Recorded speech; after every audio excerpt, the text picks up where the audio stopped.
Բարև ձեզ, ես Թեհմինե Ենոքյանն եմ եւ այսօր մենք Շիրակի մարզի Գյումրի քաղաքում հյուրընկալել ենք Կանանց իրավունքների տուն հասարակական կազմակերպության ղեկավար Կարինե Դավթյան-Ամիրբեկյանին։ Բարև ձեզ, Կարինե։ Բարև ձեզ։ Շատ խորհրդանշական է, որ մենք նկարահանումը իրականացնում ենք Ասլամազյան քույրեր տուն թանգարանում, ովքեր հայտնի են իրենց համարձակ ստեղծագործություններով եւ Գյումրի քաղաքը այսպես զարդարում են իրենց ստեղծագործություններով։ Ինչ կասեք այս մասով, հատկապես կանանց իրավունքների պաշտպանության կոնտեքստում, ինչպես է գնահատում այս թանգարանի գոյությունը։ Շնորհակալություն հարցի համար եւ իրականում շնորհակալություն ճիշտ տեղի ընտրության մասով, որովհետեւ իսկապես շատ կարեւոր է, որ կանանց աշխատանքները եւս ներկայացված լինեն, օրինակ ասլամազյան քույրերը իհարկե ունեն տարբեր ոճեր, բայց միևնույն ժամանակ այն ժամանակի իրենց ժամանակվա գոնե ավելի խիզախ նկարիչներ են համարվել եւ կանանց ներկայացրել են ավելի բաց մարմիններն են ներկայացրել, ոչ թե ներկայացրել են 90-60-90, այլ ներկայացրել են ավելի ոնց են ասում հիմա body positive-ի, նաև տեսանկյունից եւ շատ ավելի բաց են կարողացել ներկայացնել։ Միևնույն ժամանակ նշեմ, որ գրականության մեջ շատ հաճախ մենք հանդիպում ենք տղամարդկանց, գրողների, տարբեր բանաստեղծների, սակայն մենք ունենք եւ Գյումրիում իդեպ, Շուշանիկ Կուրղինյանի մասին, որ ֆեմինիստ գրող է, սակայն իր մասին ընդհանրապես շեշտադրում չկա, գրականության գրքերում շատ տարբեր զապել եսային եւ այլն շատ տարբեր կանայք ունենք, որոնք ստվերում են մնացել ցավոք, անգամ նաեւ գիտությունների մեջ ունենք կանայք, որոնք կոնկրետ աշխատել են որևէ պրոդուկտ են բերել, բայց իրենց անունը կրկին չի շոշափում, հետեւաբար շատ կարեւոր է, որ գոնե կա տուն թանգարան հենց կանանց աշխատանքների ներկայացման համար։ Որն էր ձեր մոտիվացիայի աղբյուրը, որ դուք որոշեցիք հիմնադրել կանանց իրավունքների տունը եւ ինչ առաքելություն է իրականացնում ձեր կազմակերպությունը Շիրակի մարզում։ Լինելով կանանց համայնքի ներկայացուցիչ եւ բախվելով բոլոր գրեթե ոլորտներում, հիմնախնդիրների, մեծից փոքր, միջին, տարբեր հիմնախնդիրների, հասկացա, որ նախ ամեն ինչ կենտրոնացված էր Երևանում եւ մարզերի համաչափ զարգացման մասին եւս պիտի մտածենք հատկապես եւ մասնավորապես Շիրակի մարզում, որովհետեւ ինքս ծնվել մեծացել եմ այստեղ եւ ավելի լավ եմ պատկերացնում եւ ճանաչում խնդիրները բոլոր աղջիկների եւ կանանց, որոնք ծնված ժամանակվանից մինչև հասուն ժամանակ դեռևս բախվում են զուտ Շիրակի մարզի փոքրինչ ավելի կարծրատիպացված լինելու պատճառով։ Եվ ասեմ շատ սիրով հիշում եմ նաև 8 տարի առաջ, երբ ուզում էի հասարակական կազմակերպություն ստեղծել, բավականին խիզախ եւ երազանք թվացող միտքեր, դեռևս շատ sense խմորման փուլում էր։ Եղբորս խնդրեցի, որ օգնի այս հարցում ստեղծման հարցում ու ինչի եղբորս, որովհետև նախ իրեն շատ վստահում էի եւ հետո ինքը իսկապես ինձնից շատ ավելի փորձառություն ուներ հասարակական կազմակերպության ոլորտում եւ շատ բաներ նաեւ եղբորից եմ սովորել, բացի այդ ինքը կիսում էր լրիվ այս արժեքները եւ ինձ համար շատ կարեւոր էր, որ միասին այս ամեն ինչը ստեղծենք եւ ստեղծեցինք ես իսկապես այդ ժամանակ ես մտածում էի, եթե մեկ հոգու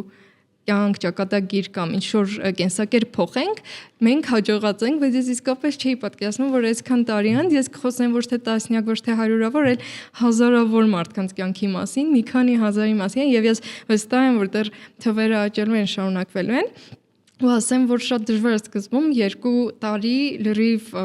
զրոյական, այսինքն ֆինանսական ռեսուրսներ չկար, մենք էինք ես եւ եղբայրս էինք հիմնականում ներդրումներ անում թե ժամանակային, թե ֆինանսական, թե տարբեր ռեսուրսների տեսքով եւ կարողացանք հաջողել ու իսկապես նվիրված աշխատում էինք ու ինձ որ ասում էին, ախը շատ չունես, ինչ ես աշխատում, շատ վիրավորվում էի իրականում, որովհետեւ ես գիտեի ինչ էի ուզում ու ինչ էի ուզում գնալ։ Խոչընդոտները հիմնականում դա էր, բայց հաղթահարեցինք ու դեռևս հաղթահարում ենք, ինչպես եւ մյուս հասարակական կազմակերպությունները։ Խոսենք ծրագրերից, առաքելությունից, ինչ եք անում, ինչ ծառայություններ եք մատուցում եւ հատկապես ինչ խնդիրներով կանայք են ձեզ դիմում։ Ծառայությունները հիմնականում մեր ուղղությունները կազմակերպության 3-ն են դեռևս ստեղծման պահից, առաջինը ընտանեկան սեռական բռնության կանխարգելումն է եւ սրա ներքո տարատեսակ անվճար ծառայություններ ենք տրամադրում, ինչպիսիք են օրինակ իրավաբանական, սոցիալական, հոգեբանական, ավելացրել ենք նաեւ փաստաբանական անվճար ծառայությունը, որի համար իսկապես շատ ուրախ եմ։ Նաեւ նշեմ, որ այս տարիների ընթացքում մենք ունենք անցումային ապաստանի հնարավորություն, սա ոչ թե շենքեր, շինություն, այլ մենք ֆինանսական ռեսուրսներ ենք տալիս բռնության ենթարկված եւ ընտանեկան եւ սեռական։ Բռնության ենթարկված անձանց, որոնք տեղ չունեին գնալու, կյանքի բարձր ռիսկանության գոտում էին, միևնույն ժամանակ երեխա են խնամում, ֆինանսական ռեսուրսներն տրամադրում ենք, որպեսզի եւ վարձակալության գումար կարողանային ծածկել եւ խնամքի ու հիգիենայի պարագաների գրպանի գումար ունենային։ Եվ ունենք եւս մեկ ծառայություն, որ էլի ֆինանսական ռեսուրսներ ենք տրամադրում, եթե օրինակ միայն ընտանեկան բռնության պատճառով առաջացել է որևէ առողջական խնդիր, ընդհանուր մինչև օրինակ քթի կոտրվածք, ձեռքի որևէ մարմնի հատվածի խեղում եւ այլն, աչքի տեսողության խնդիր, մի խոսքով շատ տարբեր, հա, որպեսզի եւ ընդհանուր մինչև թանկարժեք վիրահատություններ կամ հետազոտություններ անցնեն ու իրականացնեն եւ շատ դեպքեր ունենք ցավոք այդպիսին։ Երկրորդ ուղղությունը տնտեսական զորեղացումն է կանանց համայնքի, այստեղ մասնավորապես շեշտադրումը անում ենք աշխատանքային իրավունքի պաշտպանության եւ կանանց տնտեսական ու ֆինանսական անկախության։ 200-ից ավելի կանանց եւ աղջիկների մենք արդեն հնարավորություն ենք տվել մասնագիտություն սովորել եւ IT եւ ոչ IT ոլորտում եւ 13 բիզնես ստարտափեր ենք ֆինանսավորել, որոնք արդեն ունեն իրենց աշխատողները, անգամ մասնաճյուղեր որոշները ունեն։ Նշեմ, որ 144 կանայք եւ աղջիկներ արդեն ունեն ֆինանսական եկամուտներ սեփական եւ իրենք են ծածկում իրենց տարբեր ծախսերը։ Եվ երրորդը վերջապես երրորդ ուղղությունը կանանց քաղաքական մասնակցության խթանումն է։ Էլի սկզբնական տարիներից մինչև հիմա մենք ամենամյա ավանդույթ դարձած ճամբարն ենք իրականացնում քաղաքական երիտասարդական կազմակերպությունը որևէ քաղաքական նկրտում չունի, բայց մենք իրականացնում ենք որպեսզի եւ կին որոշում կայացնողների, օրինակ падգամավոր, նախարար, մարդու իրավունքների պաշտպան եւ բոլոր մնացածների հետ հանդիպում կազմակերպենք մեր Շիրակի մարզի կանանց եւ աղջիկների հետ ու ստեղծենք այդ կամուրջը, որպեսզի միասին եւ համագործակցեն, համայնքային խնդիրներ բարձրացնեն, լուծեն։ Միևնույն ժամանակ իրականացնում ենք բիզնես լանչեր, կրկին որոշում կայացնող կանանց հետ, ազգային ժողով ենք ուսումնական այցեր տամ կամ ավականու նիստերի եւ նաեւ ֆինանսավորել ենք 19 համայնքային զարգացման ծրագրեր եւ մեր կանայք արդեն տարբեր համայնքներում տարբեր ծրագրեր են իրականացրել, օրինակ մեկը գրադարան է ստեղծել մի գյուղական համայնքում, մյուսը որ երբևէ այդ գյուղական համայնքը խաղահրապարակ չի ունեցել երեխաների համար, խաղահրապարակ է ստեղծվել, կանանց ռեսուրսային կենտրոն է բացվել մեկ այրս համայնքում եւ այդպես շարունակ։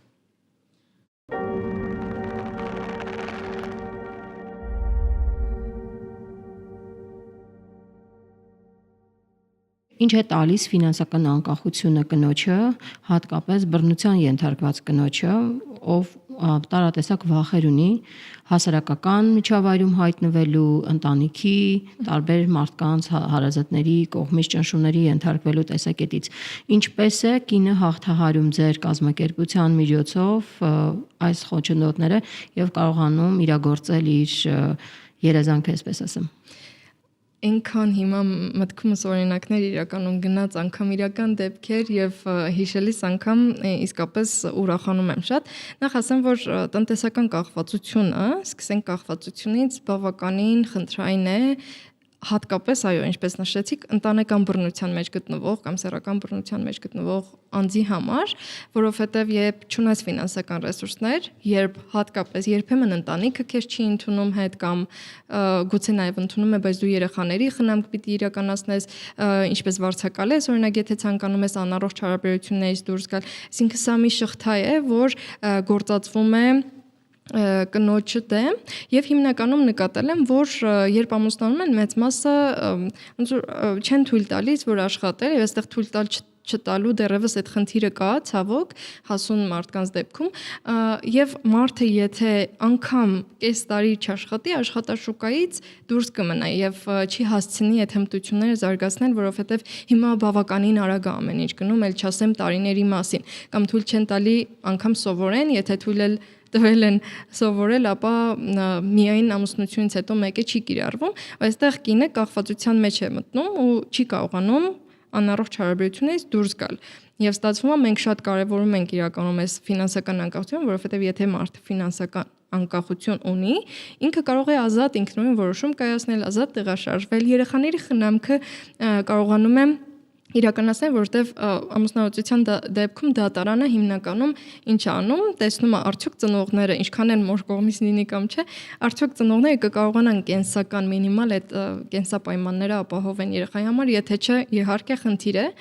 եւ հանուն երեխաների մշտապես հարմարվում են։ Ընդհանրապես կանայք խուսափում են քաղաքականությամբ զբաղվել, չենք խոսում կուսակցական գործունեության մասին, գուցե եւ նաեւ կուսակցական գործունեության մասին կարելի է խոսել, բայց այդուհանդերձ քաղաքականությամբ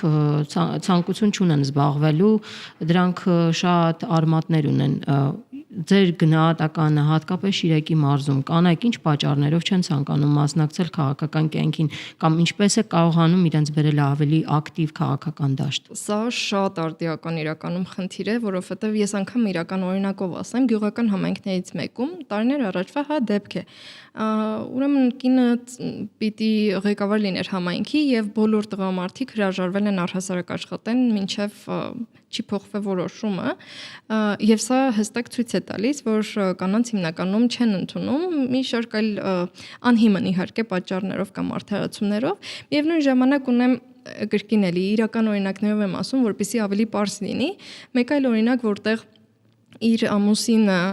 քաղաքականության մեջ է, սակայն կնոջը եւս առաջարկ էին արել, որպեսզի ինքը եւս ներգրավի, բայց ամուսինը թույլ չէր տվել, ասելով, որ սա կնոջ տեղ չէ։ Կամ հիմնականում կանանց լսած կլինենք, որ ասում են կանանց տեղը խոհանոցն է, կանանց տեղը, չգիտեմ, կրթական գուցե դպրոցի շենքերի տեսքով, ամեն պաշտոնը հստակ կա, չէ, կանացի մասնագիտություն կամ կանացի աշխատանք եւ տենց ասում են, եւ այս կարծրատիպերից է հիմնականում գալիս ու հասարակությունը միշտ մտածում է, որ կանայք էմոցիոնալ են, որոշում չեն կարողանում կայացնել եւ փոքրուց մեզ հիմնական մոտավորապես էսել սովորեցնում են։ Բացի դրանից նկատել եմ, որ եթե կանանց ասում են, օրինակ, ինչ որ X պաշտոնի համար, ենթադրենք падգամավորի տեխնացին կամ ավագանու անդամ, միանգամից կանայք ասում են, բայց չեմ կարող, վախենում են, ասում են չէ կամ երկար են մտածում պատասխանելուց առաջ, ես նկատել եմ, երբ տղամարդկանց են նույն հարցը տալու, միանգամից առանց մտածելու ունեն այդ հմտություն, թե չէ, հաստատում են։ Եվ այստեղից է գալիս հիմնականում, ասեմ ավելին, որ մեր ծրագրերի միջոցով այ հարցրեցիք ինչն էր փոփոխությունը, ես ասեմ, որ շատ դեպքերում, որ մեզ դիմել են, լրիվ ուրիշ գուցե հայցով, ոմանք ընտանեկան բռնության հայցով են մեզ դիմե, ոմանք ընտանեկան բռնության չէ, այլ հիմնահարցերով են դիմե, սակայն հետո այնքան են աճել, որ եւ համայնքային զարգացման ծրագրեր են արել եւ իրենց առաջարկել են ավականու անդամ լինել, իհարկե չեն անցել, բայց այսինքն սրանք առաջին քայլերն են, կամ օրինակ դպրոցի հանձնաժողովի նախագահ, մեկը անդամ, մյուսը հասարակական կազմակերպություն է բացել իր համայնքում, մյուսը քաղաքացիական ակտիվություն է ավելի շատ ցուցաբերում ունենում ենք հիմնական փոփոխություն այս տեսակ տարբեր ոչ ֆորմալ հանդիպումների միջոցով, պատճառով։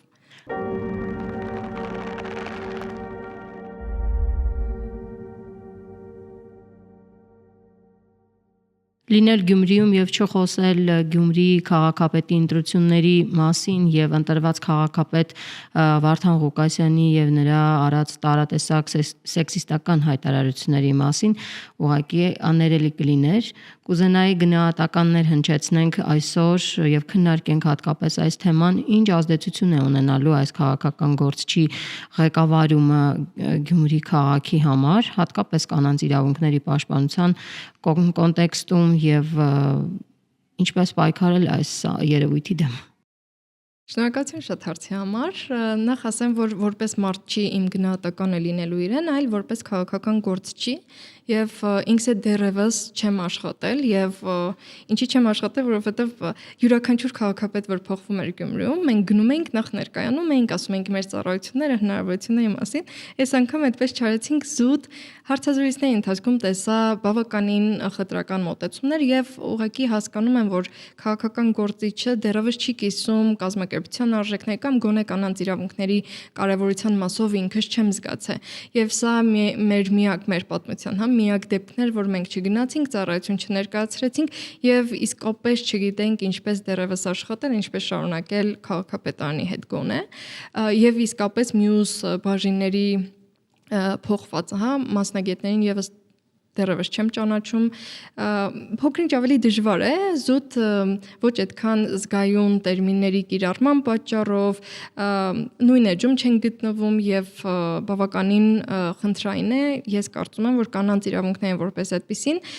դեռևս այն կարևորության չեն հասել եւ Գյումրիում եւ առհասարակ Շիրակի մարզում ու առհասարակ Հայաստանում եւ դեռ շատ աշխատանք ունենք, սկսած պետական պաշտոններ զբաղեցնող ներկայացուցիչների հետ աշխատելուց մինչև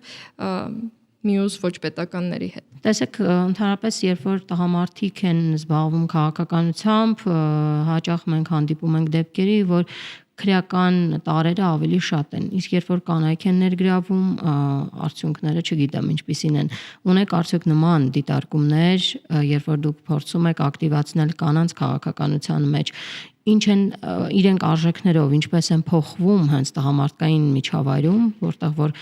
որոշումներ կայացնողներն են տղամարդիկ, օրենսդրություն ընդունողներն են տղամարդիկ, դատավորներն են տղամարդիկ մեծամասամբ, եւ ինչպես են կանայք կարողանում դիմակայել այս անհավասար միջավայրում։ Ես այս հարցից վերջերս հենց այդ մասով խոսեցինք, տվեցի եւ հստակ պատասխաններ արդեն գործող падգամավորների կողմից, որ միակ ինչպես ասեմ պատճառը գուցե կամ առիթը, որ կարողանում են անցնել միասին, դա միասնականությունն է կանայք կանանց կողքին լինելը, ոչ թե գցելը, այլ փորձել աջակցել, եթե ինչ-որ մեկը X հնարավորություններ, հմտություններ չունի, մեկը լրացնի եւ այսպես միմյանց չմեղադրել եւ չխտրականացնել ճանապարհին, որպիսի կարողանան այս անհավասար միջավայրում նաեւ պայքարել ու ստացվել եւ կասեմ, որ արդեն գնալով ավելի է լավանում որակապես այդ համագործակցությունը, իսկ մեր մասով կազմակերպություն շատ կարեւորում է կանացի սոլիդարությունը, քույրությունը ինքնին, շատ հաճախ ասում եմ քույրության մասով, հենց ասում եմ քույրություն, ընդհանրապես չեն էլ հասկանում ինչա քույրությունը, բայց եղբայրություն, որ ասում եմ, միանգամից առանց հարցի հասկացվում է։ Ասվածը շատ լավ ընկալվում է, բայց քույրությունը գրեթե չի էլ գործածվում, նախ չի գործածվում մեր լեզվական էս բառապաշարի մեջ, նաև գործնականում։ Դրա համար շատ կարևորում ենք այս կանանց աջակցելը եւ հենց սա էր պատճառը, որ մենք փորձեցինք կամուրջը մշտապես ամեն տարի կառուցել տարբեր երիտասարդ աղջիկների հետ, որ կարողանան ավելի որոշ ճանապարհ անցած որոշում կայացնող կանանց կողքից քայլեն ու կարողանան իրենք եւս հաղթահարել, ասեմ ձեզ, շատ ստացվում է եւ կանայք, որոնք մեր կանայք աղջիկները, որոնց հարցնում ենք սկզբում, արդյոք ուզում եք կամ մտածել եք քաղաքական կամ քաղաքացիական պայքարի մեջ մտնել, իրենք մշտապես ասում էին չեմ կարծում, չեմ ուզել երբեք կամ երբևէ չեմ մտածել, բայց հենց հանդիպումները ավարտվում էր, ճամբարները ավարտվում էր, ուսուցողական այցեր անում էինք, միշտ ասում էին ես չէի մտածում, որ այսքան փաստորեն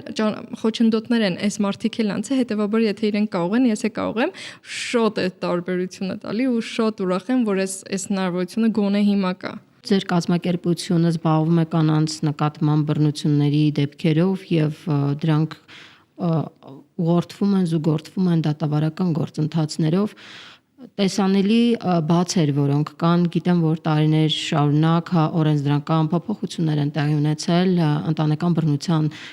կոնտեքստում եւ կուզենայի խոսենք նաեւ այս բացերի մասին, ինչ անելիքներ կան, ինչ է արվել, ինչ է գործում թերևս օրենսդրության եւ օրենսդրական մակարդակում, այսպես ասեմ։ Ջատագովությունը միասնական բերեց նախ օրենքի ընդունմանը, որովհետեւ կան երկրներ անգամ ընտանեկան բռնության կանխարգելման օրենք չկա, 17 թվականին ընդունվեց, 18-ին կիրառվեց, պրակտիկայում իմպլեմենտացիայի փուլում հասկացանք, որ շատ բացեր կա, որովհետեւ հենց երբ առնչվում ես կոնկրետ դեպքերի հետ, հասկանում ես բացերը եւ մենք մշտապես ասում ենք, թե ինչ կարիք կար փոփոխության ու ահագին իսկապես փոփոխություն եղավ 24 թվականին արդեն հուլիսի 1-ով նոր փոփոխված խմբագրված տարբերակը իհարկե գործածվեց, էլի իհարկե բացեր կան, ինչքան էլ ավարկենք, մեկ է դեռևս տեղ կա աշխատելու մշտապես, անգամ ասում եմ Նիդերլանդների կարծես ոստիկանության ներկայացուցիչի հետ էինք խոսում, ասում էր 20 անգամ բարելավվել է, փոփոխվել է, հետեւաբար մենք դեռ նոր սկսող ճանապարհին ենք։ Խնդիրները իրականում շատ են օրենսդրական մակարդակում, դեռևս շատ բացեր կան, սկսած անհետաձգելի միջամտության որոշման կայացմանը, որը ոստիկանությունն է կայացնում, դրանից հետո երբ ոստիկան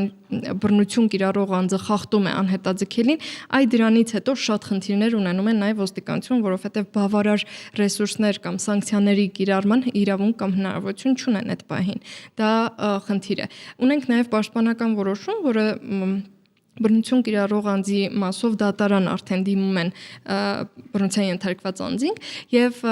օրենքի փոփոխված տարբերակով 4-ից 12 ամիս նախնականն է տալի, եթե կարիք կա նաև երկարաձգման հնարավորությամբ, բայց այստեղ նաև խնդիր եղավ, մենք բախվեցինք հետևյալ խնդրի, երբ մենք դատարան էինք դիմել պաշտպանական որոշման, դե պաշտպանական դիմում են հիմնականում այն դեպքում, երբ իսկապես լուրջ է վիճակը։ Այս մի անգամ չէր հաստատել, ասելով, որ որովհետև բռնություն կիրառող անձը հակընդդեմ հայցով էր ներկայացել, ասել էր դե ինքը կարող է տանից դուրս գալ, ով է ձեռքը բռնում, մոտավորապես այս կոնտեքստում դատավորը առանց հաշվի առնելու, որ այս մարդը ունի ֆինանսական կախվածություն, այս մարդը տեղ չունի գնալու, ընտանիք, ինքը մենակ չի, ունի նաև երեխա եւ մեկ մեծ անդամ ընտանիքի, հա, այս ամեն ինչը չէր հաշվի առել եւ ասել էր հա էլի ոնց որ ճիշտ ասում, կարող դուրս գնար։ Որևէ բան հաշվի չէր առնցվել եւ որոշումը այդպես էր կայացվել իրավական ակտը։ Եվ այսպիսի խնդիրներ շատ ենք բախվում։ Էլ չասեմ, որ օրինակ ոստիկանության հետ շատ հաճախ հանդիպում ենք եւ ոչ ֆորմալ եւ ֆորմալ առումով։ Վերապատրաստումներ ենք իրականացնում, միևնույն ժամանակ ոչ ֆորմալ հանդիպումներ հիմնախնդիրների եւ համագործակցության մասով խնդիրների մասին խոսելու եւ լինում նաև դեպքեր, որ ոստիկանությունը բռնության եւ կիրառողին եւ ենթարկվողին տալիս էր անհետաձգելի միջամտության որոշում։ Ես մշտապես ասում եմ, որ դա չի կարող այդպես լինի, որովհետեւ միշտ մեկը դա նշանակում է, որ պետք է նախ կարողանար տարանջատել ով է ումից վախենում։ Հիմնականում ասում են, որ ոստիկանները ասում են, որ երկուսն է ասում են, որ ինձ ծեծել են, բայց այստեղ շատ նուրբ է բռնության եւ ցիկլերը եւ փուլերը, շրջափուլերը կամ բռնության շերտերը այնքան նուրբ են, որ շատ հեշտ է նաեւ տարբերակել ով է ումից վախենում, ով է մշտական բռնության ենթարկվողը, ով է երկար ժամանակ բռնության ենթարկվողը, ով է պաշտպանվել այդ ժամանակ, թեկուս անգամ եթե կապտուկներ լինեն, թեկուս քերծվածքներ, սրանք միշտ չի միանշանակ, որ երկուսն է բռնար են, երկուսը բռնար չեն կարող լինել։ Հիմնականում շատ տարբեր խնդիրների ենք բախվում, բայց փորձում ենք նաև բողոքարկել կամ լուծել տարբեր ճանապարհներով, նախարարության հետ հանդիպումների միջոցով կամ հենց ոստիկանության։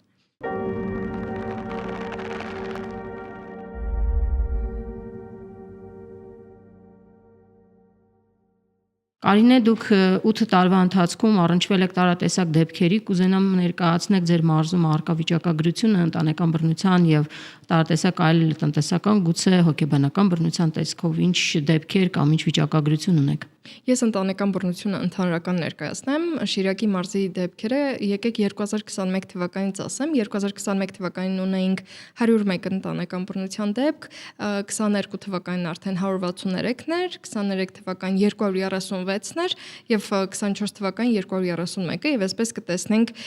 բարձրացումը, սա պայմանավորված էր մի շարք տարբեր հանգամանքներով, նախ հետ պատերազմյան հետ տրավմատիկ էս իրավիճակով, բացի դրանից նաեւ կոവിഡ്ից հետո նաեւ այդ շրջաններ կոവിഡ്ի ժամանակ բավականին բարձրացավ եւ երրորդը իրազեկումների միջոցով, որովհետեւ չկա գետ 1 ամիս, որ չգնանք որևէ թեկուս շատ հեռավոր համայնք եւ չիրազեկենք եւ բռնության մասին եւ տեսակների եւ պաշտպանական մեխանիզմների իհարկե կազմակերպությունը ունի նաեւ սոցիալական կայքեր 24/7 աշխատող թեժգից իդեպ նշեմ շատ միջանցիկ, հա, որ մեզ ոչ միայն դիմում են մենակ ընտանեկան բռնության դեպքերով, այլ նաեւ աշխատանքային իրավունքների խախտմամբ, խտրականության եւ մի շարք այլ խախտումներով կամ ուղղակի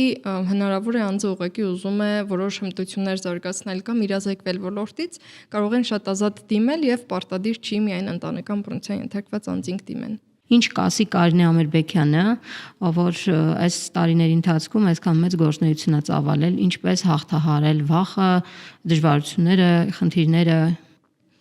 Իրականում մենք մշտապես ինչ որ դժվարությունների բախվելիս միշտ մտածում ենք մենք մենակ ենք այդ ամեն ինչի մեջ կամ մենակ մեզ հետ է պատահում, ուղղակի ուզում եմ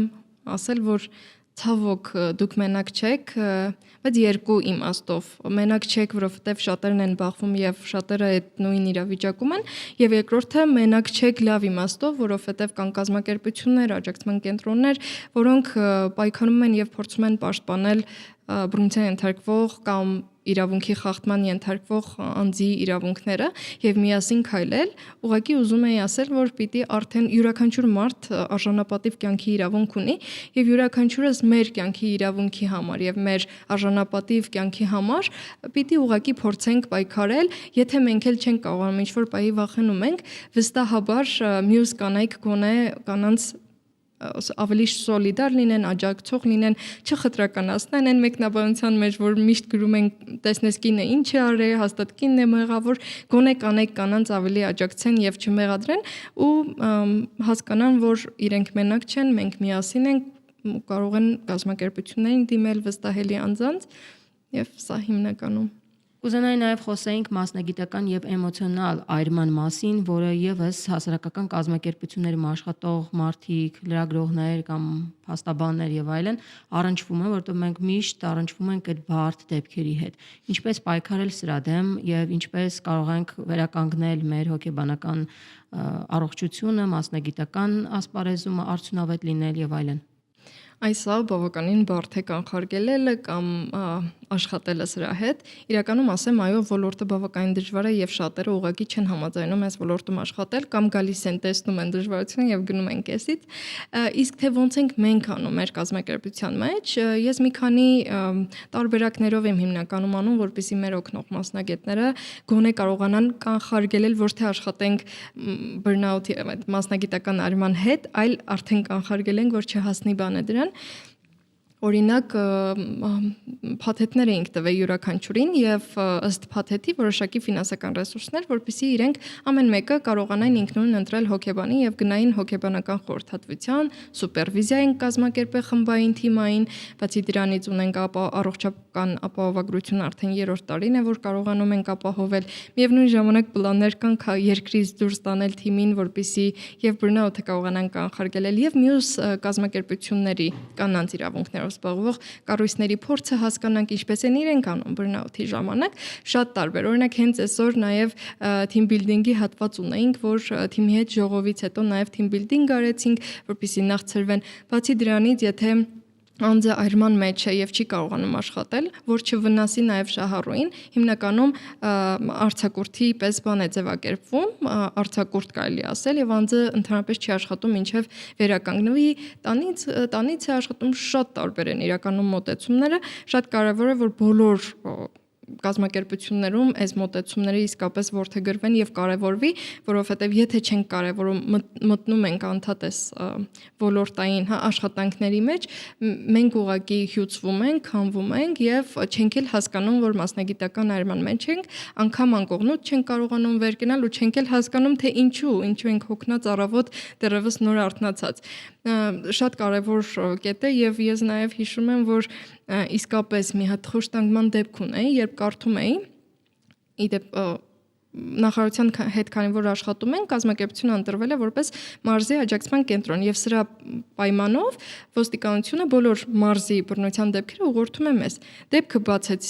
բացեցի եւ խոշտանգման դեպքեր բավականին ծանր, սահմռկեցուցիչ եւ իսկապես դեշահարունների մոտ չենք լացում, բայց ես այդ ժամանակ չէի կարողանում արդյունքները զսպել, ուղղակի ապշել էի այդ